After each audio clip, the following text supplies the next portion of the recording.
Let's go! My stupid heart, don't know. I tried to let you go so many times before. Then I got back and told my stupid heart, too late, already on my way. If you were down to friends, I'll get that new cup and my stupid heart, okay,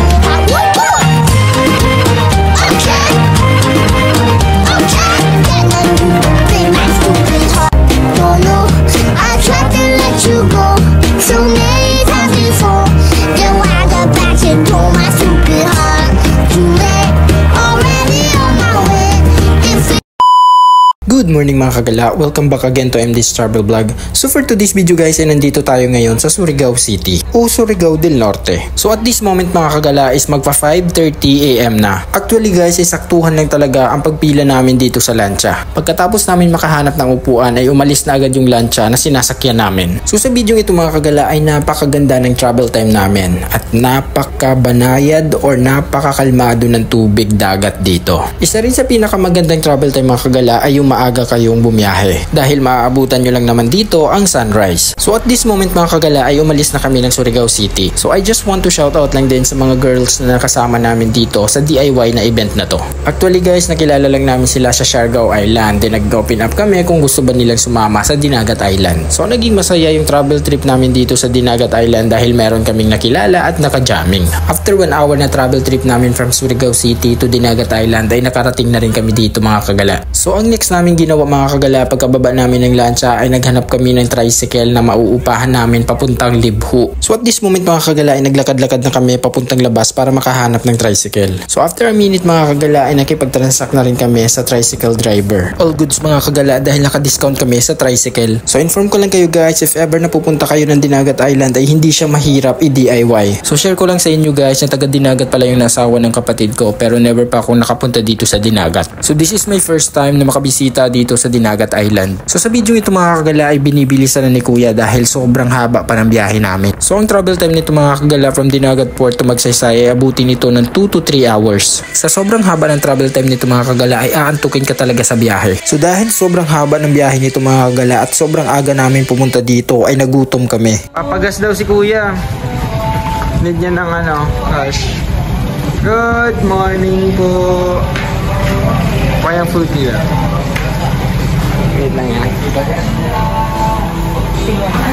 So at this moment mga kagala ay dumaan muna kami dito sa karinderya dahil sobrang gutom na talaga kami. Pagkatapos namin kumain mga kagala ay dumiretso na agad kami sa biyahe dahil sobrang haba pa ng babiyahiin namin papuntang Magsaysay. So if ever na pupunta kayo dito mga kagala, expect nyo na ganito yung madadaanan ninyo. Hindi gaano kaganda at malubak-lubak siya. After 2 hours na travel mga kagala ay nakarating na rin kami dito sa barangay Magsaysay. So as you can see guys, napakatahimik ng lugar pero meron mong mga naglalaro dito ng basketball. Kahit siyang lupalop talaga dito sa loob ng Pilipinas ay merong mga nagbabasketball. So at this moment mga kagala ay nakarating na rin kami dito sa sentro ng barangay nila. Ito ay ang barangay Magsaysay. Alam niyo guys, sakto talaga ang pagpunta namin dito sa barangay Magsaysay dahil fiesta sa lugar nila. So as you can see guys, napakaraming banderitas. So hindi yan yung sadya natin dito mga kagala dahil dediretso na tayo sa pantalan ng Magsaysay. So as you can see guys, napakaganda ng panahon dito sa Dinagat Island.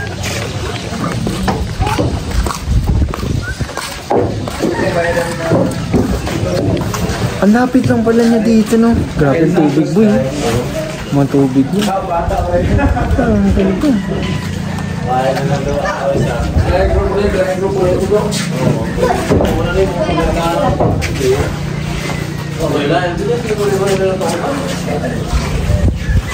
Pag-sunscreen, boy. Grabe yung tubig. Kaso lang katubang naman sila? Oo, dito rin. Dito rin ito ang ano. Oo, tapat na sila. Tapat rin? Oo, dami mo.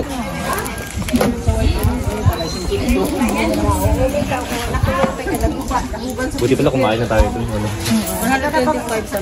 So sa mga nagtatanong kung mahirap ba mag-DIY dito papuntang Dinagat ay hindi po. So at this moment mga kagala ay tapos na kami makipag-negotiate dito sa bangka. From 1,500 ay natawaran namin ito ng 1,200. Napakahaba din ang diskusyon namin ito. Sobrang nakakatuwa dahil pumayag sila kuya na maging 1,200 na lamang ang renta namin ng bangka. So hindi na kami nagpatumpik-tumpik pa mga kagala. Tara, mag-island hopping na tayo dito sa Dinagat Island. Isa sa mapapamangha kayo dito mga kagala kagala dahil sa pantalan pa lang ay crystal clear na yung tubig. Isa rin sa mga napansin ko dito sa area na to ay parang nasa Coron, Palawan kayo. Look at the ambience, the rock formation ay sobra, parang nasa Coron, Palawan ka talaga. Inform ko lang kayo guys na Dinagat Island ay Virgin Island po talaga siya. Hindi pa siya gaano na-discover ng mga turista. If ever napupunta kayo dito sa Dinagat Island mga kagala, no worries dahil sobrang smooth na mga transaction dito. Simula sa Surigao City to Dinagat Island mga kagala hanggang dito sa Barangay Magsaysay ay napaka-smooth na transaction namin. Isa rin sa dapat ninyong malaman mga kagala na ang Surigao ay merong sariling dialect o lingwahe. Ito ay ang Surigao nun. Pero not to worry mga kagala dahil magaling magtagalog ang mga Surigao nun. So ang next stop destination namin mga kagala ay ang Miracle Pool Cave. So ang Miracle Pool Cave mga kagala ay isa ito sa mga dinadayo ng mga turista dito sa Dinagat Island. So ang travel time nito mga kagala from Pantalan to Miracle Pool Cave ay umaabot lamang siya ng siguro mga 5 to 8 minutes lang. Sobrang lapit lang talaga. Bayad me. Yeah. Sako ay. Environmental. Ata ba? Bali, 60 sir. 60 ang isa? Kulang pa boy, ng 40. Pila na ba? Upat me. To 40. So dahil napaaga kami sa pagpunta dito sa Miracle Pool Cave ay kami yung unang turista na nakapunta dito. So inform ko lang kayo mga kagala na meron lang oras sa pagstay sa loob dito sa Miracle Pool Cave. Tayo. 10 minutes lang. Okay. Ulo lang, yuko lang. Hello guys! Yuko. Wow! Ulo, yuko. Ganda. May foam siya nila. Ulo. Ganda.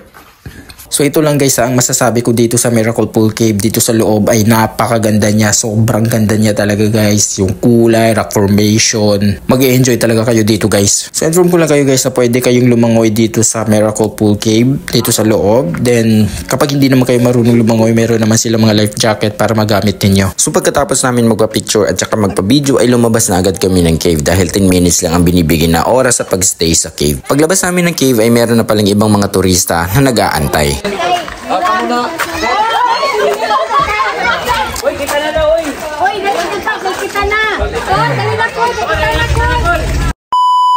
Pagkatapos namin mag-Miracle Pool Cave ay dumiretso na agad kami sa next destination na pupuntahan namin. So ang next namin pinuntahan mga kagala, ito ay ang EO Beach. Isa rin ito sa top destination dito sa Magsaysay. At suli guys, magkakadikit lang yung mga tourist spot nila dito. After a minute na travel mga kagala ay nakarating na rin kami dito sa EO Beach. Balik ang sando!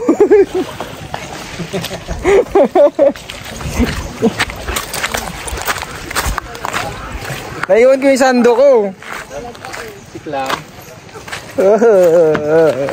Sando tayo. Ito pala yung daungan ng EO Beach mga kagala. Kung may nakikita kayong signage, yan na yung I love EO Beach. So one of the reason kung bakit kailangan ninyong puntahan ng EO Beach dahil nandito lang naman nakatago ang Blue Lagoon at saka yung view deck nito. So inform ko lang kayo mga kagala na meron palang environmental fee kapag pumunta kayo dito sa Blue Lagoon. At meron din itong entrance fee. Para sa environmental fee ito ay nasa 10 pesos at sa entrance fee naman ito ay nasa 20 pesos. So at this moment mga kagala ay medyo marami din yung mga turista na nagpunta dito. Inform ko lang kayo guys na ang Blue Lagoon ay isa sa tourist spot na sobrang sikat dito sa Dinagat Island. So if ever kung gusto ninyo pumunta sa gitna ng Blue Lagoon, I suggest na mag-rent kayo ng bamboo float para ma-experience ninyo kung gaano kaganda ang Blue Lagoon. So ipapakita ko sa inyo guys kung ano yung bamboo float na sinasabi ko sa inyo. Ito yung nasa harapan ko ngayon. Sorry guys, taga dito ako sa Surigao pero nakalimutan ko na kung anong pangalan nito sa amin.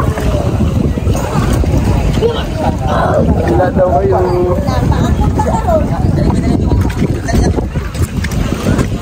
Sumong. Hindi ka makita, boy. Yes. Tingnan nyo naman guys kung gaano kaganda ang Blue Lagoon dito sa Dinagat Island. Ito lang ang masasabi ko sa inyo guys, kapag pupunta kayo dito sa Dinagat Island at bibisitahin ninyo itong Blue Lagoon ay mag-i-enjoy talaga kayo dahil sa sobrang ganda ng mga tanawin dito. Tingnan nyo naman yung tubig kung gaano ka crystal clear mga kagala. Sobrang linaw ng tubig. So ang ginawa pala namin dito mga kagala ay pinaakyat namin yung tour guide namin sa view deck para meron naman kaming parang aerial shot na kuha. Inform ko lang kayo mga kagala na pwedeng maligo sa gitna ng Blue Lagoon, pero kung hindi naman kayo marunong lumangoy, meron naman silang pinaparentahan na life jacket. Kung ipaparit sa akin ang Blue Lagoon, 8/10 dahil sa sobrang clear ng tubig nito at sa ganda ng kulay niya.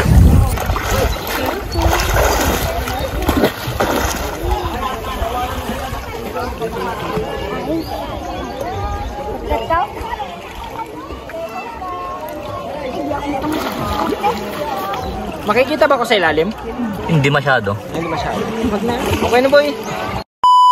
Pagkatapos namin mag Blue Lagoon ay umakyat naman kami ng view deck. Para makarating sa view deck ay kailangan nyo muna mag-trek ng 3 to 5 minutes. Sobrang lapit lang ng trekking niya, so halos nga hindi ka pagpapawisa sa sobrang lapit nito. At isa pa dito mga kagala, dito nyo makikita sa view deck kung gaano kaganda ang Blue Lagoon. So pag aakyat pala kayo ng view deck mga kagala, mayroon pala siyang entrance fee. Ito ay nasa 30 pesos. Reasonable na rin siya para makita ang kabuuang ganda ng Blue Lagoon. Tingnan nyo naman guys kung gaano kaganda ang view. If ever kung meron kayong mga drone, mas maganda ang kuha pag meron kayong mga aerial shot. So ano pang inaantay ninyo guys? Punta na kayo ng Dinagat Island. Let's go. Go. Saan? Andyan sa ulo mo. Mahirap maging ulyanin. Tapos na kami mag Blue Lagoon. Kababa lang. Uy, konting trek lang naman. Ha? Blue yan. Green. Blue green. Aqua. Aqua color. Yeah, aray ko po.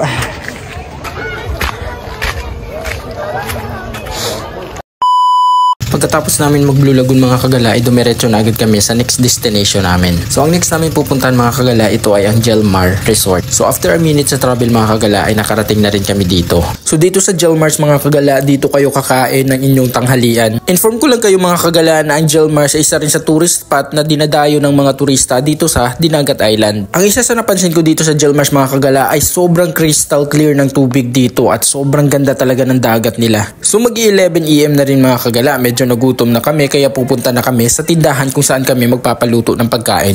Hindi, magluluto lang naman tayo eh. Tapos balik tayo dyan.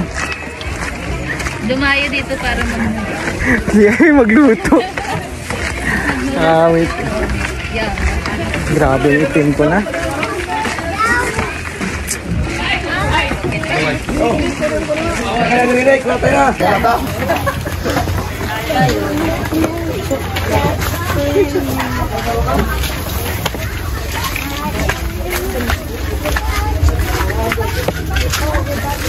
Dahil yung cooking, no? Oo. Noodles at saka Yummy. That's yummy. tuna.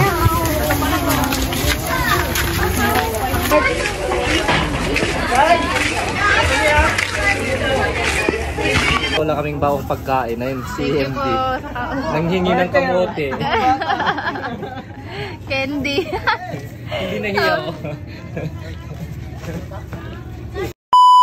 Pagkatapos namin mag-island hopping mga kagala ay babalik na kami sa Magsaysay Port. Katatapos lang talaga namin kumain at tumambay dito sa Jelmars kaya babalik na kami sa Magsaysay Port. After a minute na travel mga kagala from Jelmars ay nakabalik na rin kami dito sa Magsaysay Port. Ow! So tapos na yung tour namin dito sa Barangay Magsaysay sa Blue Lagoon. Pauwi na kami. Padating na siya. Nakatingin si ate. So at this moment mga kagala ay tapos na kami mag-island hopping dito sa Dinagat Island at nagbabanlaw na rin kami dahil nagmamadali kami na makabalik doon sa Dinagat Island Port. So at this moment mga kagala ay nagta-travel na kami papunta ng port. So this is 2 to 3 hours yung travel time niya. Kailangan namin magmadali dahil 3 PM lang yung last trip ng lancha. Alam nyo guys, sobrang saktuhan lang talaga ng pagdating namin dito sa port. So hanggang dito na lang tayo mga kagala. Maraming salamat sa nanood. See you my next video. Bye bye!